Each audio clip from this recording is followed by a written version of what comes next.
वे परम भक्ता हैं, वे भी परम निष्काम हैं, किंतु भगवान ने सुदामा जी की पत्नी के हृदय में यह भाव जागृत किया कि सुदामा द्वारकापुरी आकर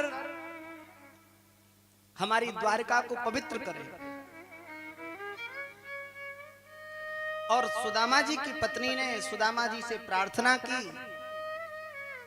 पहले तो सुदामा जी ने मना किया, पर जब पत्नी ने कई बार कहा तो सुदामा जी ने विचार किया कि देवी कह तो अच्छी बात ही रही, भगवान के दर्शन की बात है।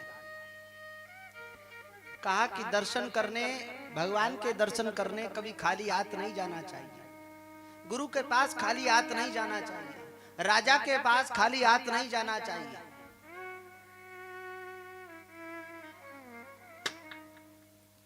क्या लेकर जाऊं, हमारे पास तो 5 सुपारी भी नहीं है। सुदामा जी की पत्नी ने कहा, महाराज आप नियम करें, आप भजन करें, मैं आज कुछ व्यवस्था करती हूं। और जीवन में पहली बार सुदामा जी की पत्नी किसी के घर याचना करने गई है। और याचना भी अपने लिए नहीं करने गई, स्वयं भूखा मरना स्वीकार है, पर अपने लिए कभी याचना नहीं की, भगवान को भेंट करने के लिए। आज भगवान द्वारकाधीश के पास सुदामा जी जा रहे हैं तो इनके पास कुछ हो। याचे त्वा चतुरोष्टिन विप्रान पृथग्टण्डुलान् चैलखण्डेन तान् बद्ध्वा भर्त्रे प्रादादुपायनम्। सुदामा जी की पत्नी वे ब्राह्मणों के घर गई और ब्राह्मणों के घर जाकर बड़े बड़े नगर के सेठ जो बहुत धनाढ्य हैं, धन संपन्न हैं, उनके द्वार पर सुदामा जी की पत्नी नहीं गई, ब्राह्मणों के द्वार पर गई। क्यों? क्योंकि ये ब्राह्मण भगवान का भजन करते हैं।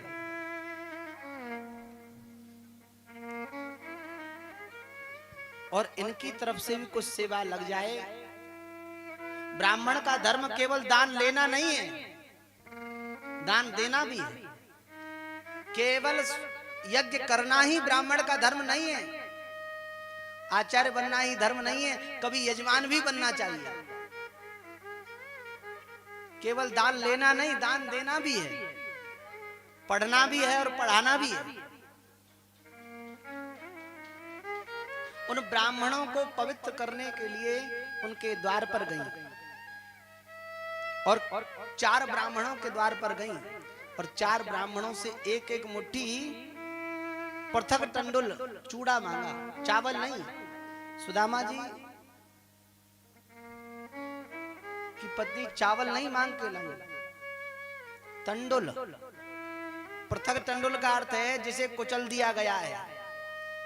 चावल जब कुचल जाता है तो क्या बन जाता है? पोहा।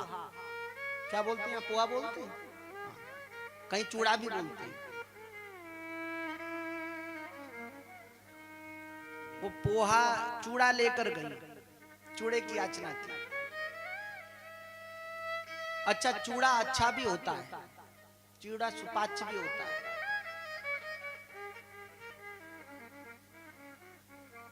चूड़ा नुकसान नहीं करता है।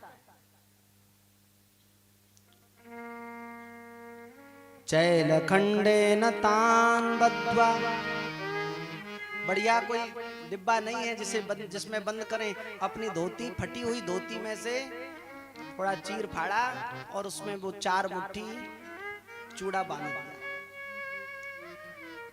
सुदामा जी के हाथ में दे दिया।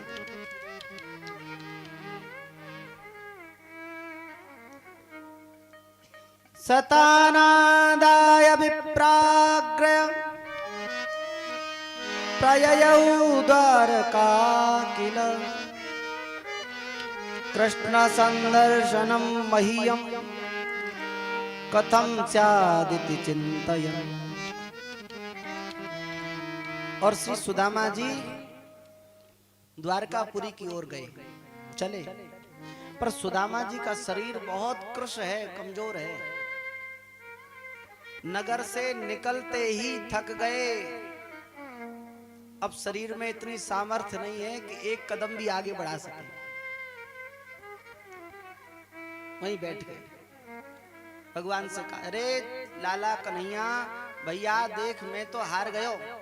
मेरे बस की बात ना है कि मैं तेरी द्वारका को आ सकूं। भैया देख, भैया द्वारकाधीश कन्हैया, तेरी इच्छा हो तो बुला ले, नहीं हो तो अपने तो यहीं बैठ के श्री कृष्ण करेंगे। और जब जीव अपने पुरुषार्थ से हार जाता है तो भगवान अहेतुकी कृपा करते हैं। भगवान ने गरुड़ जी को आदेश दिया, है गरुड़, आज तक आपने मेरे भार का वहन किया है, आज मैं आपको अपने भगवान को लाने का आदेश देता हूं। सुदामा, सुदामा मेरा भगवान है, मेरा इष्ट है। सब भक्त भगवान का भजन करते हैं, किंतु भगवान के कुछ गिने चुने भक्त हैं, उन भक्तों का भजन भगवान करते हैं।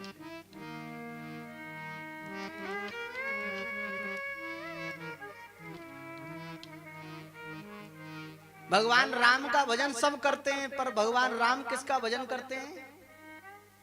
भगवान राम किसका भजन करते हैं?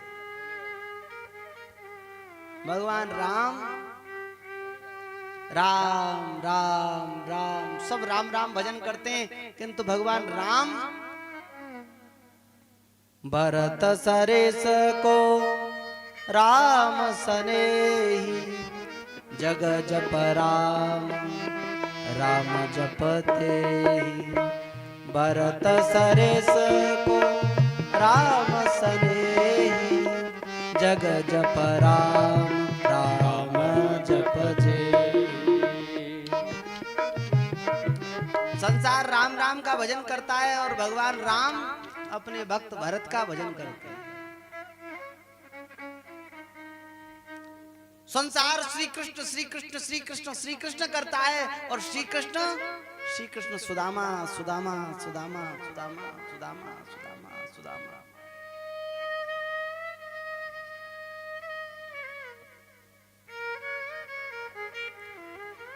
भगवान ने गरुड़ जी से कहा, है गरुड़, आज आपका सौभाग्य उदित हो गया। आज आपके श्री अंग पवित्र हो जाएंगे। आज आप मेरे भगवान का स्पर्श प्राप्त करेंगे। और भगवान के आदेश से श्री गरुड़ जी आए। गरुड़ जी ने आकर, सुदामा जी तो विश्राम कर रहे, निद्रा आ गई श्रम से, और सुदामा जी को आकर गरुड़ जी ने प्रणाम किया, साष्टांग प्रणाम किया, और बहुत आराम से उठाकर गरुड़ जी ने क्षण मात्र में सुदामा जी को द्वारका में पधरा दिया। और द्वारका में सुदामा जी जब जगे तो चारों ओर जय जयकार हो रही थी। श्री द्वारकाधीश भगवान की, द्वारकाधीश भगवान की जय जयकार। सुदामा जी जगे। सुदामा जी ने देखा, भैया ये कौन सा नगर है? महाराज ये द्वारका है। अच्छा, ये वही द्वारका है जहां में द्वारकाधीश रहे? महाराज ये वही द्वारका है जिसमें द्वारकाधीश रहते हैं। भैया द्वारकाधीश को महल कौन सा महल है? लोगों ने कहा, महाराज जितने महल हैं, आपकी दृष्टि जहां तक जा रही है सब द्वारकाधीश के महल हैं। 16,108 रानियां हैं, सबके महल हैं अलग अलग। सुदामा जी ने कही, भैया यूं बताओ तो द्वारकाधीश कहां मिलेंगे?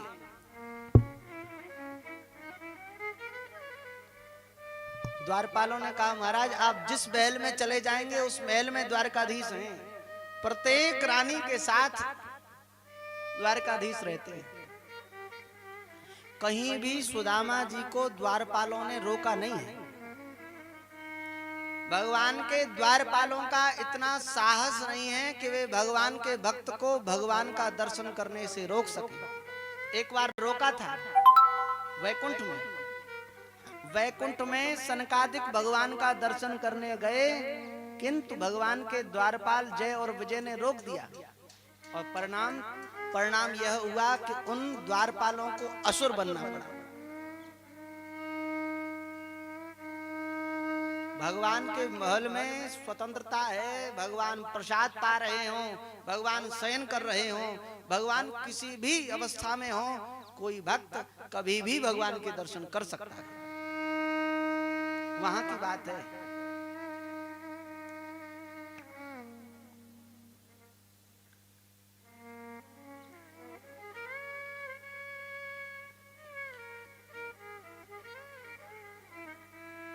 श्री सुदामा जी ने कहा यह सामने जो महल है इसमें दर्शन हो जाएंगे। हाँ महाराज, ये तो सामने रुक्मणी जी का महल है, इसमें तो जरूर ही होंगे। और सुदामा जी भगवान के महल की ओर पधारे। इधर एक सेवक दौड़ता हुआ भगवान के पास गया। प्रभो प्रभो, आज एक बहुत अलग भक्त आए हैं। ऐसे भक्त का दर्शन आज तक हमने नहीं किया।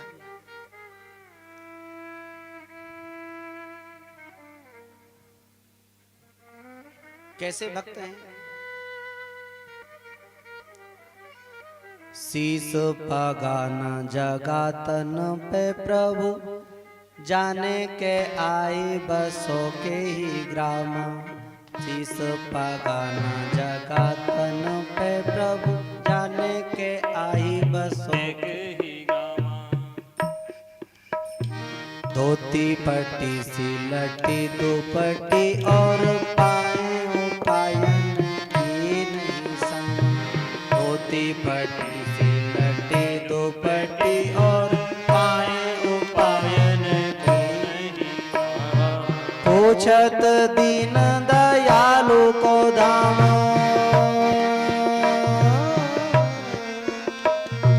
पूछत दीन बतावत आपनो नाम सुदामा। पूछत दीन दयालु को धाम, बतावत आपनो नाम सुदामा। पूछत दीन दयालु को धाम, बतावत आपनो नाम सुदामा। जैसे ही भगवान ने सुना, भगवान श्री रुक्मणी जी के पर्यंक पर विराजमान थे। रुक्मणी जी, सत्यभामा, जामवती सब रानियां सेवा में तत्पर हैं।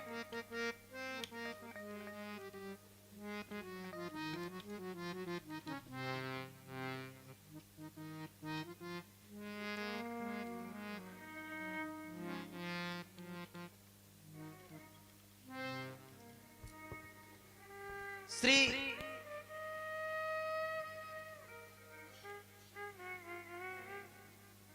क्या कह रहे थे?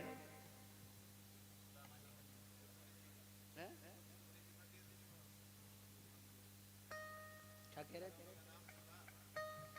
हाँ,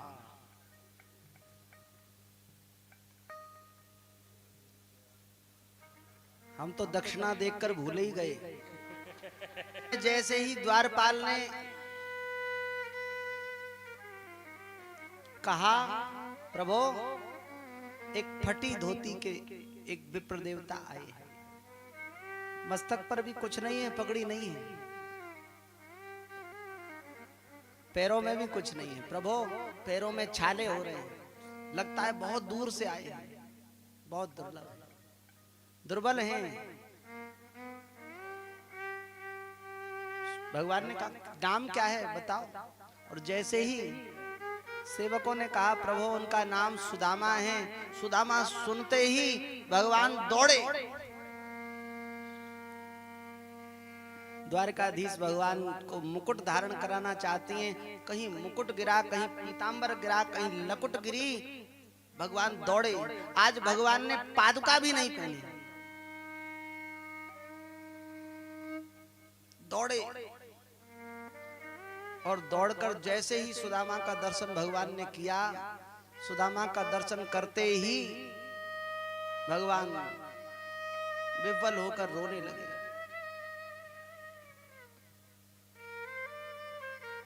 सुदामा जी रो रहे हैं। भगवान ने सुदामा जी को हृदय से लगा लिया, हृदय से ऐसा लगाया कि सुदामा जी की पीठ भगवान के आंसुओं से भीग गई और भगवान की पीठ सुदामा जी के आंसुओं से भीग गई।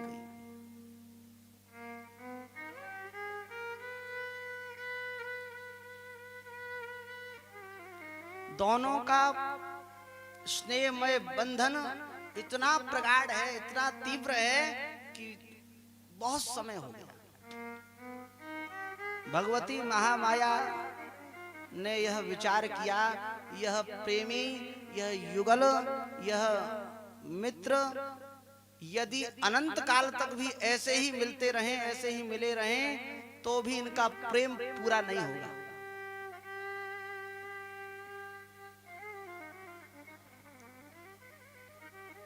भगवती महामाया ने, भगवती श्री जी ने सुदामा जी के हृदय में प्रेरणा की, सुदामा जी के हृदय में प्रेरणा की।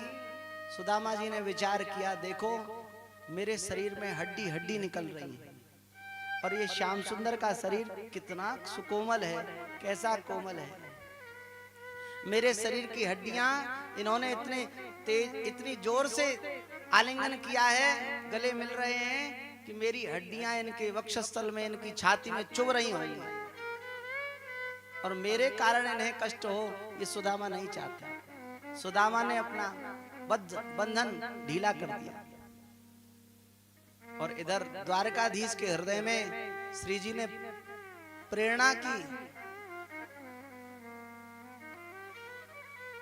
श्री जी द्वारकाधीश ने विचार किया, यह मेरा मित्र बहुत दिनों बाद आया है और देखो कैसा कमजोर है, मैंने इसे बहुत जोर से पकड़ा है, कहीं ऐसा न हो कि इसकी कहीं कोई हड्डी चटक जाए। भगवान ने अपना आलिंगन ढीला कर दिया और हाथ पकड़कर सुदामा जी का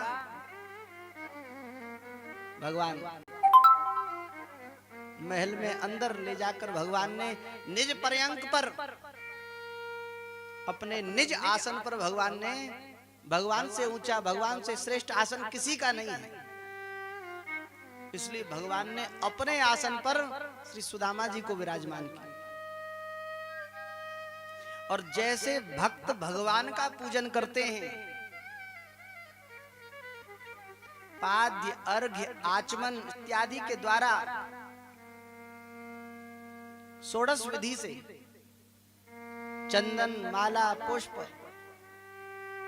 पूरी विधि, भगवान ने सुदामा जी के पैर धोए और पैर धोकर चरणामृत, ये चरणामृत की कथा है, सुदामा की कथा हमने प्रारंभ की थी चरणामृत से, याद रखना। प्रश्न यह था कि भगवान का चरणामृत सब लेते हैं, भगवान जिस भक्त का चरणामृत लेते हैं वह भक्त कितना श्रेष्ठ होगा।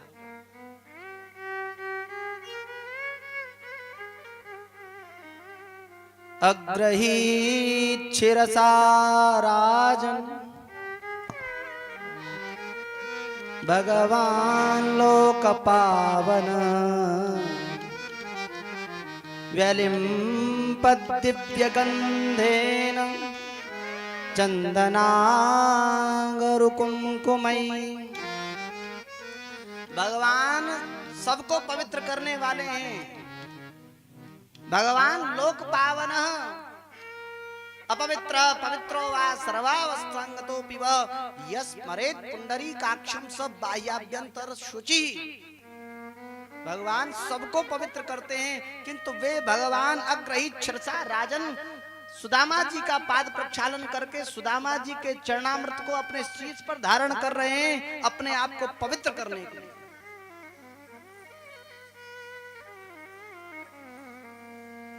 अखिल ब्रह्मांड नायक परात्पर अखिलेश्वर भगवान पवित्र हैं। भगवान अपनी द्वारका को पवित्र करने के लिए सुदामा का चरणामृत द्वारका में सेचन करवा रहे हैं।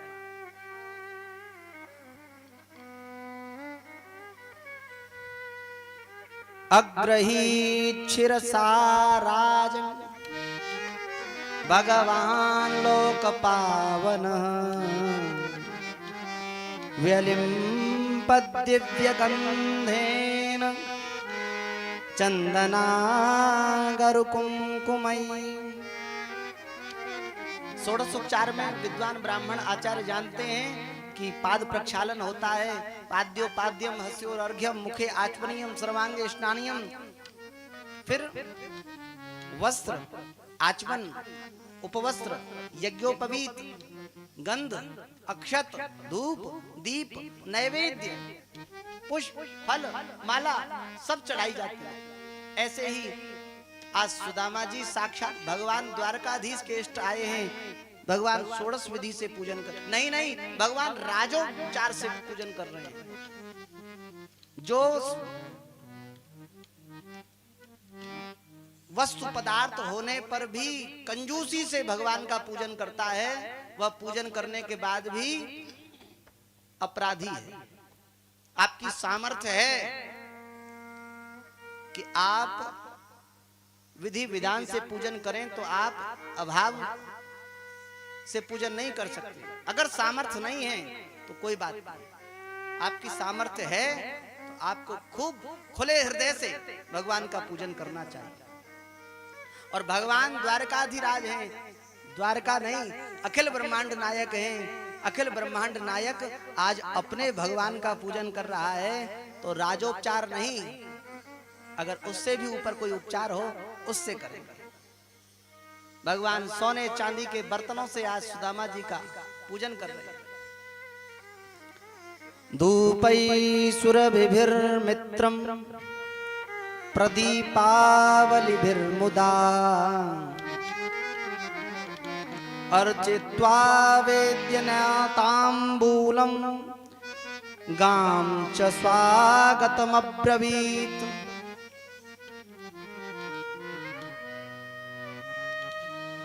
एक विशेष बात है यहाँ सुदामा जी के चरित्र में। भगवान ने धूप से दीप से नैवेद्य से सबसे पूजन कर लिया, फिर भी सुदामा जी प्रसन्न नहीं हुए। भैया देवता प्रसन्न होना चाहिए। भगवान द्वारकाधीश ने विचार किया मैंने हीरे पन्ने जवाहरात सब चढ़ा दिए, सुदामा प्रसन्न नहीं है। और जब तक देवता प्रसन्न नहीं होए तब तक पूजा अधूरी। इसलिए भगवान ने गोपाल भगवान ने सुदामा जी के लिए एक गाय प्रदान करी। गाय आगे ले आए। ये हमारे जो श्रोता सुनते हैं ना वो कहते हैं महाराज घूम फिर के इधर उधर से कहीं ना कहीं से गाय पे ले आए। अब भैया हम क्या करें, भागवत में सर्वत्र गाय ही गाय है, मूल से बोल रहे हैं। अर्चेत्वा वेद्यताम्बूलम गां च स्वागतमब्रवीत्। भगवान ने बड़े बड़े उपचारों से सुदामा जी का पूजन किया, खूब नैवेद्य लगाए। सुदामा जी तो रूखा सूखा खाने वाले कहाँ अखरोट बादाम भाए। पर जैसे ही गौ माता का दर्शन हुआ, गौ माता सुदामा जी को प्रदान की, वैसे ही सुदामा जी प्रसन्न हो गए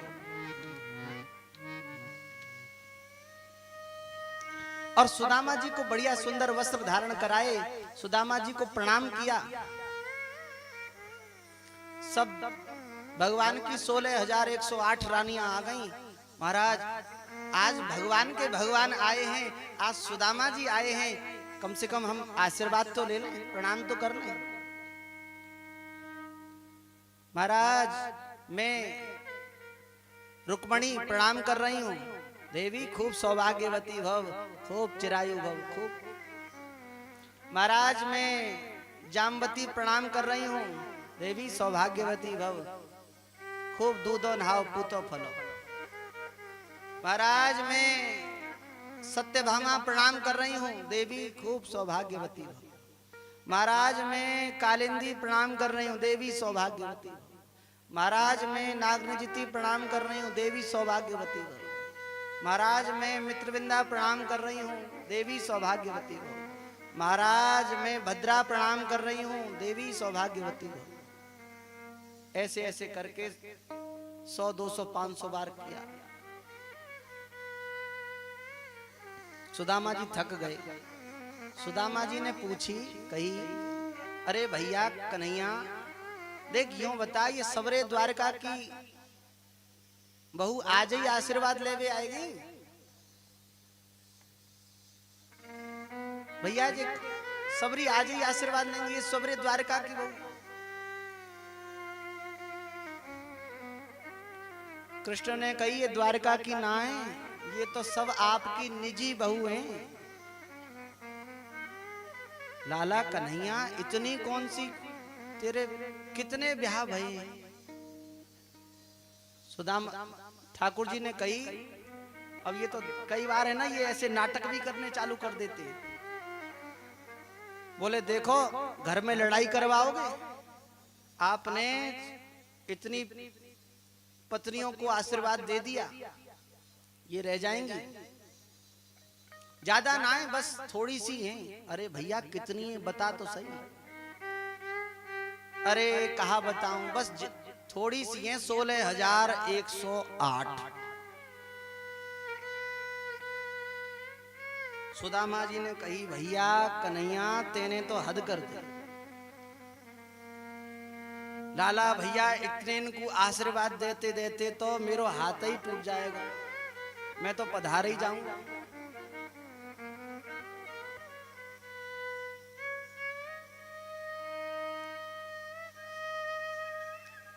देख इन सबन को मैंने आशीर्वाद दियो है।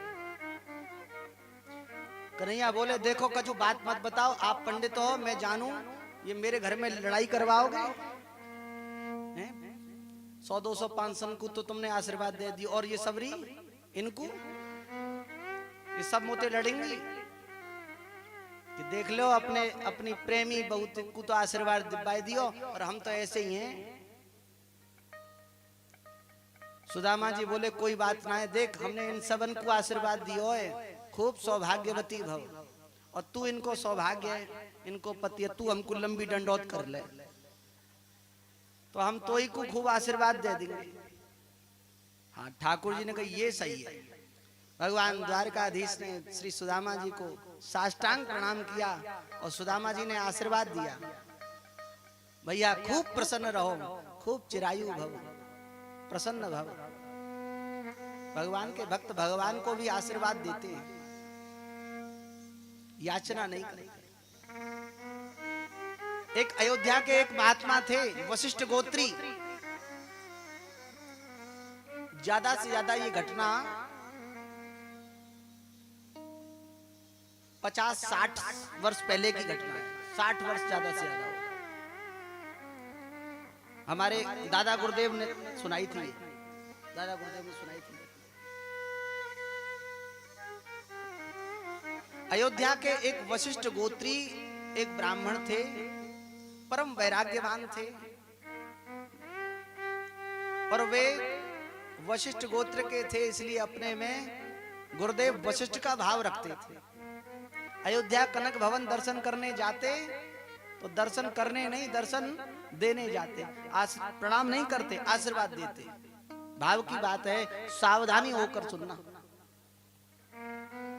और कनक भवन के पुजारी जी भी उनके भाव को जानते,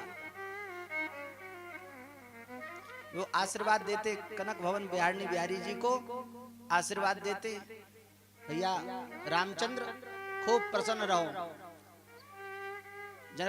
जनक नंदनी खूब प्रसन्न रहो। पुजारी जी को कहा था, ये हमारी पुत्र वधू हैं, शिष्य की वधू हैं, सीता जी, जानकी जी, जब हम आया करें तो इनकी ओर थोड़ा पर्दा कर दिया करो, ये संकुचित होती हैं। ससुर के आने पर बहू को संकोच होता है, थोड़ा पर्दा। एक बार पुजारी जी अन्यत्र सेवा कर रहे थे, और इसी बीच ये महापुरुष आए, और इन्होंने जैसे ही मंदिर में प्रवेश किया,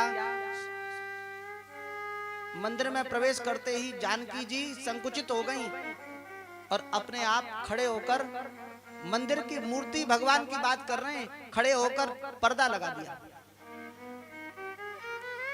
और जैसे ही यह घटना, यह देखा दृश्य देखते ही बहुत दुखी हुए।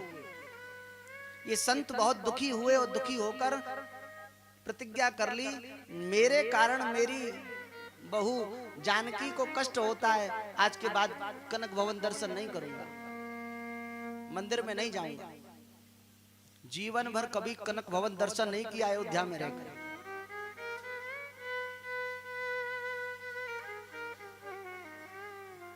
भगवान द्वारकाधीश को खूब सुदामा जी ने आशीर्वाद दिया और भगवान ने सुदामा जी से गुरुकुल की कुछ चर्चाएं की, किस प्रकार से सुदामा जी ने गुरुदेव की सेवा की। सवै सत्कर्मणां साक्षात् द्विजा तेरीह संभवः आद्योंग यत्राश्रमिणां यथाहं ज्ञानदो गुरुः नाहमिज्या प्रजातिभ्यां तपसोपशमेन वा तुष्येयं सर्वभूतात्मा गुरु शुश्रूषया यथा। भगवान ने एक बहुत श्रेष्ठ बात कही। ये बात सुदामा जी के चरित्र की मुख्यता है। भगवान ने सुदामा जी से कहा, सुदामा भैया, मैं सबका आत्मा हूं और सबके हृदय में अंतर्यामी रूप से मैं ही बैठा हूं। मैं गृहस्थ के घर पंच महायज्ञ के रूप में हूं। पंच महायज्ञ जानते हैं? पंच महायज्ञ चेटी को, गाय को, कुत्ते को, मनुष्य को, सबको कुछ ना कुछ आहार या गृहस्थ निकालता है। मैं गृहस्थ के घर में पंच महायज्ञ के रूप में हूं। ब्रह्मचारी के धर्म, उपनयन, वेदाध्ययन आदि के रूप में मैं ही हूं। वानप्रस्थी के धर्म, तपस्या के रूप में मैं हूं। और सब ओर से उपरत हो जाने वाले सन्यासी के लिए उसका संतुष्ट होना, वह धर्म मैं ही हूं। किंतु मैं जिस प्रकार प्रसन्न होता हूं, उसका कोई सबसे श्रेष्ठ, सबसे उत्तम कोई साधन है तो वह साधन है गुरु शुश्रूषया यथा। मेरी प्राप्ति, मेरी प्रसन्नता का सबसे श्रेष्ठ प्रबल उपाय है तो वह है गुरु शुश्रूषा, गुरुदेव की प्रसन्नता। गुरुदेव प्रसन्न हो गए तो भगवान को प्रसन्न होना ही पड़ेगा।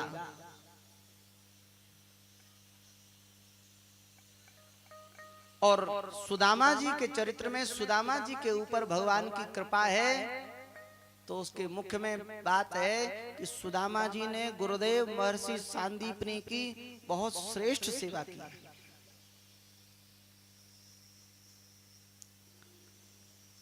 श्री सुदामा जी द्वारका में रहे और द्वारका में रहने के बाद भगवान ने खूब सुदामा जी का सत्कार किया। सुदामा जी छिपाना चाहते हैं उन चूड़ों को, पर भगवान द्वारकाधीश ने कृपा करके वह चूड़े छीन लिए और छीनने में वो चूड़े पुराने जीर्ण शीर्ण वस्त्र में थे। कपड़ा फट गया, चूड़ा भूमि पर गिर गई। भगवान द्वारकाधीश ने कहा, अरे सुदामा, इतनी बहुमूल्य वस्तु, इतना बहुमूल्य भोग तूने छिपा कर रखा, और भगवान द्वारकाधीश भूमि से उठा उठाकर सुदामा का दिया हुआ प्रसाद भूमि से उठा उठाकर भगवान पा रहे हैं। भगवान ने दो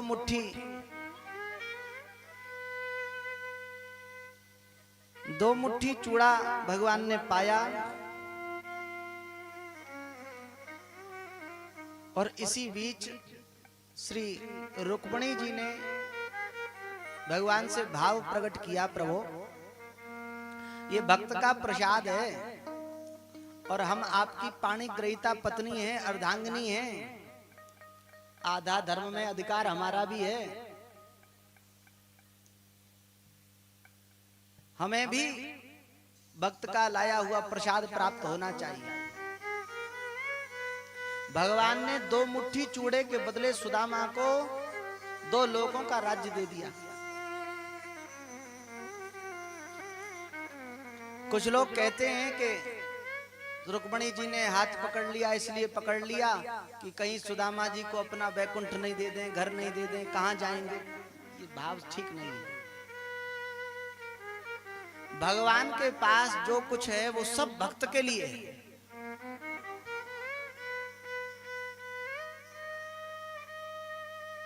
रुक्मिणी जी ने प्रार्थना की, प्रभु ये भक्त का प्रसाद हमें भी प्राप्त होना चाहिए। भगवान ने कहा आप इतनी 16,108 और प्रसाद थोड़ा सा। रुक्मिणी जी ने कहा कोई बात नहीं, द्वारका के देखो प्रसाद जब भोग लगता है तो थोड़ा सा प्रसाद भोग लगता है और लगकर बड़े भंडार में पधरा दिया जाता है तो सारा सब भंडार क्या हो जाता है, भोग हो जाता है, प्रसाद हो जाता है। पुजारी जी थोड़ी थाली में भोग लगाते हैं, ले जाकर भंडार में सब मिला देते हैं, दाल में दाल, साग में साग, खीर में खीर, सब प्रसाद हो गया। रुक्मिणी जी ने कहा द्वारका में चूड़े की कमी नहीं है, ये सुदामा जी का चूड़ा ले जाकर द्वारका के भंडार, चूड़े के भंडार में मिलवा दो और महाराज चूड़ा मिल जाएगा। इधर दही की कोई कमी नहीं है, खूब गाय हैं, दही चूड़े का भोग लगने दो। हाँ दही चूड़ा खूब प्रसिद्ध है। राम जी की जब बारात गई ना तो राम जी की बारात में सबसे पहले जो बाल भोग हुआ वो दही चूड़े का हुआ। दही चूड़ा बहुत स्वादिष्ट। दही चूड़े में आम अगर आ रहे हो तो आम का रस मिला लो, ऊपर से थोड़ा बूरा मिला लो, बहुत स्वादिष्ट होता है। सुपाच्य भी होता है, नुकसान नहीं करता। और भगवान ने सुदामा जी का प्रसाद पूरी द्वारका में वितरित करवाया। चारों ओर सुदामा जी की जय जयकार हुई। श्री सुदामा जी महाराज की, श्री द्वारकाधीश की। हाँ जब आश्रम में जब भंडारे होते हैं तो भगत की जय बोली जाती है। सुदामा जी के नाम से भंडारा हो रहा है, सुदामा जी की जय जयकार बोली। सब द्वारकावासी दर्शन के लिए आए, सबने खूब प्रसाद पाया बैठ के। चिंता मत करो, सुदामा जी का प्रसाद यहाँ भी है। 7 तारीख को है, 7 तारीख को है ना, 7 तारीख को खूब चकाचक प्रसाद की व्यवस्था है भंडारे की। शाम को 7 तारीख परसों शाम को खूब चकाचक, हाँ तर प्रसाद की व्यवस्था है। सुदामा जी